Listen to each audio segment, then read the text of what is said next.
ولسمشر محمد اشرف غني امرالله صالح ته څه امر کړی؟ هر څه په ویډیو کې وګورئ او پښتو ټي وي چینل در سره هم سبسکرایب کړئ تر څو زموږ نوې ویډیو اول تر تاسو ورسیږي. د ولسمشر محمد اشرف غني لومړي مرستیال امرالله صالح په خپل ټویټر لیکلی دی چې ولسمشر محمد اشرف غني راته هدایت کړی تر څو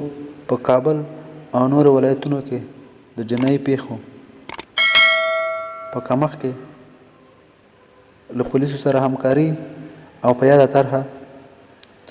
جدي کار وکړي چې وکولی شي په کابل کې د جنایي پیښو په مخنیوي کې د کورنیو چارو وزارت سره مرسته وکړي او په نوي پلان کار وکړي. د یادونې وړ ده چې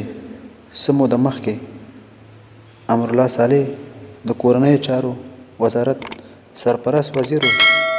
چې په کابل کې د لنډغرو خلاف جدي هلې ځلې پیل کړې وې چې ویې کولی شو په یو میاشت کې په کابل کې جنایي پیښې صفر ته راولي. نو ځکه ولسمشر محمد اشرف غني هم امرالله صالح ته سپارښتنه کړې ده چې په داسې یوه طرحه کار وکړي تر څو د کابل په شمول په نورو ولایتونو کې هم جنایي پیښو مخنیوی وکړي. ګرانو لیدونکو، تاسو د ولسمشر محمد اشرف غني او د امرالله صالح د دې کار په اړه څه نظر لرئ چې وبه کولی شي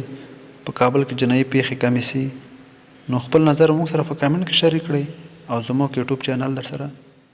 هم سبسکرایب کړئ.